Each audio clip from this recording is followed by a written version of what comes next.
sont dans les cieux, de sorte à ce qu'on puisse chasser les apôtres pour ne pas que l'évangile puisse continuer. Pour ne pas que tout le monde soit gagné. Parce que si cela était possible, avec la puissance de l'évangile, tous ceux qui étaient dans la ville allaient être gagnés. Parce que ceux qui étaient là-bas, ils s'étaient alliés avec véritablement la puissance de Dieu. Amen. Alléluia. Amen. Alléluia. Amen. Donc ce que j'ai compris réellement dans ce passage là, j'ai compris qu'en réalité, la louange là, c'est que les esprits là, parce qu'ils ont commencé à louer pendant 2 heures. Ils ont commencé à chanter avec un cœur pendant 2 heures. Et ça m'a permis aussi de comprendre lorsque l'apôtre Paul et puis ses compagnons, lorsqu'ils sont allés réellement dans une ville, après avoir eu une vision, ils sont allés dans une ville où il y a eu le géolier. On les a mis en prison. Amen.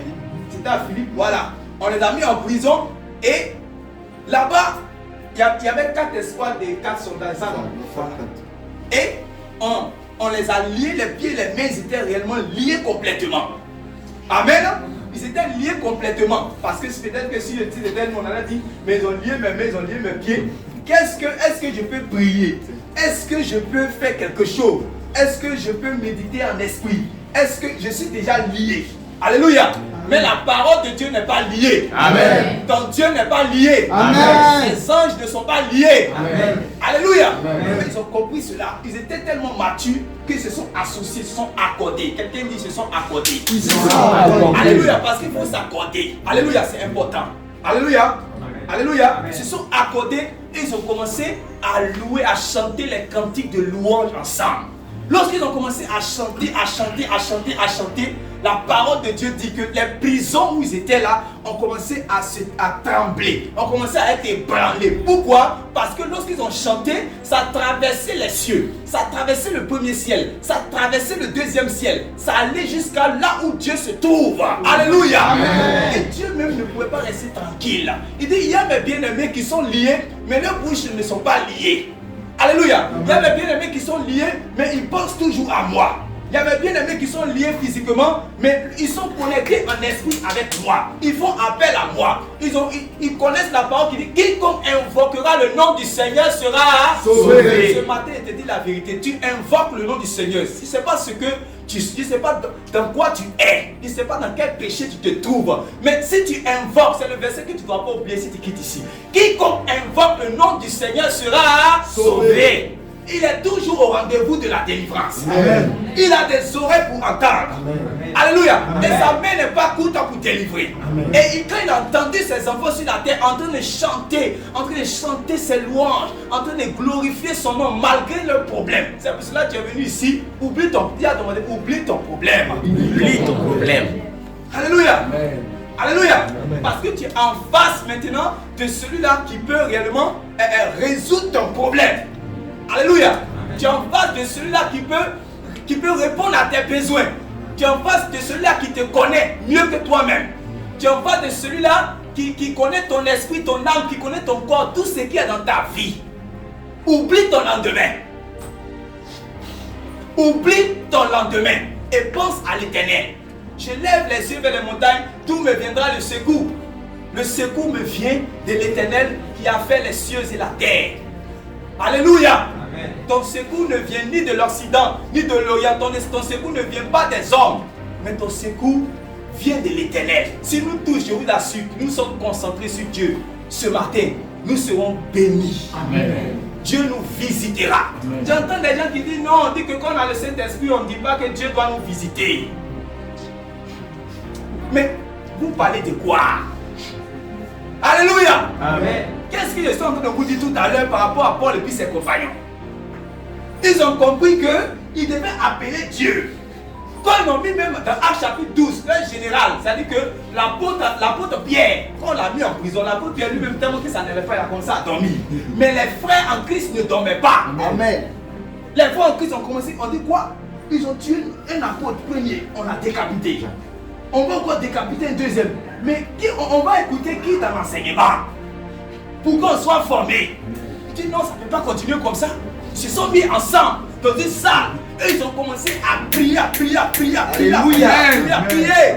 Alléluia. Amen. Tu as dépêché quand je parlais de libérer pour que l'évangile puisse continuer. Amen. Gloire à Jésus. Amen. Gloire à Jésus. Amen. Gloire à Jésus. Amen. C'est ça, on dit Dieu a visité. Quand on dit Dieu a visité là, c'est ça. En fait, quand l'ange vient, il vient de la part de qui? Il vient de la part de qui? Dieu. C'est ça. Même quand le Fils de l'homme est venu, quand le Fils de l'homme on dit Dieu a visité son peuple. Alléluia. Donc quand Dieu, quand un ange vient de la part de Dieu pour faire ce qu'il a à faire de la part de Dieu, c'est Dieu qui a visité son peuple. Moi en tout cas ce matin là, j'ai besoin de la visitation de Dieu. Amen. Si tu n'as pas besoin de la visitation, moi j'ai besoin de la visitation de Dieu. En tout cas, moi j'ai le Saint-Esprit, mais j'ai besoin de la visitation de Dieu ce matin. Amen. Alléluia. C'est ce que Paul et Silas ont compris. Et quand ils étaient là-bas, dans cet endroit-là, où ils étaient liés partout, ils ont compris que comment on va faire pour que Dieu bouge. Comment on va faire pour que Dieu se lève. Comment on va faire pour que Dieu agisse. Alléluia. Amen. Alléluia. Amen. Il y a des fois Dieu est assis, il y a des fois Dieu se lève. Tout ça c'est dans la Bible, avec le cas d'Étienne. Le Seigneur Jésus était à la droite de Dieu, il s'est levé, il était debout. Il s'est levé. Il y a des actions que tu poses, il y a des dispositions que tu as dans la présence de Dieu. Il y a des manières de faire. Alléluia. Dans ta vie, il y a une certaine sagesse que tu dois comprendre dans les Écritures et ça va t'amener à te conduire, à avoir une certaine attitude de sorte à ce que Dieu lui-même il est fier de toi. Quand la Bible dit que celui-ci est mon fils bien-aimé en qui j'ai mis toute mon approbation. En réalité, quand vous avez fait alliance avec Dieu par Jésus-Christ, vous êtes devenus des fils adoptifs de Dieu. Ça veut dire que vous devez faire des choses qui vont plaire à votre Père qui est dans les cieux. Vous devez avoir des pensées qui vont faire que le regard de Dieu sera tourné vers vous. De sorte à ce qu'ils disent que celui-ci est l'homme selon mon cœur. Ça existe. Ça existe, je crois cela fermement. Amen. Je crois cela fortement. C'est-à-dire que quand Dieu parcourt la terre, regardez c'est comment il a parlé de Job à Satan. Regardez comment il a parlé de Job. Job même parle de Job, Satan parle de Job à Dieu. Dieu aussi parle de Job à Satan. Alléluia. Ce matin, tout ce que les gens nous disent, c'est pour que réellement nous puissions comprendre réellement ces principes. Comprenons ces principes. Que nos regards soient focalisés sur Dieu. Que nos pensées soient focalisées sur le Seigneur Jésus-Christ, lui qui est l'auteur et le paracheveur de notre foi. Amen. Alléluia. Ce matin, soyons concentrés sur lui. Et lorsque nous allons élever ses louanges, lorsque nous allons chanter d'un cœur, ces personnes-là qui étaient des païens, là, ils ont compris cela. Et ils ont commencé à chanter pendant 2 heures. Et quelqu'un dit il est fatigué ce matin. Dis à ton voisin, tu n'es pas fatigué. Tu n'es pas fatigué. Tu veux la délivrance. Tu veux la délivrance. Tu veux la délivrance. Tu veux la restauration. Tu veux la restauration. Tu veux la visitation. Tu veux la visitation. Tu n'es pas fatigué. Alléluia. Amen. Ce matin, c'est avec joie, ensemble, de cœur, nous allons chanter. Les cantiques que nous allons chanter, il y a des paroles dedans. Amen. Alléluia. Il y a d'autres, quand ils chantent ces cantiques-là, c'est dit qu'ils se souviennent de où ils sont quittés. Amen. Ou comment Dieu a eu pitié d'eux. Comment leur vie était bizarre. Ils étaient ouïa, leur vie était ouïa. Mais Jésus a eu pitié d'eux. Alléluia. Amen. En tout cas, dans chaque aspect où le Seigneur réellement t'a visité, tu te souviens de cela et tu lui donnes gloire. Amen. Il dit même que s'il n'a rien fait pour toi, ce matin tu as déjà dit, mais s'il n'a rien fait pour toi, tu respires.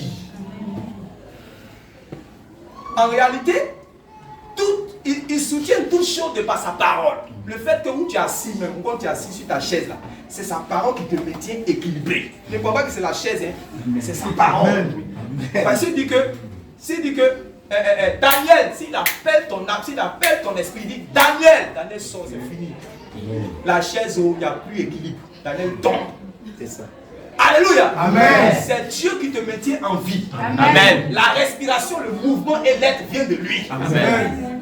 Donc il mérite la gloire. Amen. Il mérite la louange. Alléluia. Il mérite l'autorité. Amen. Il mérite la majesté. Amen. Il mérite la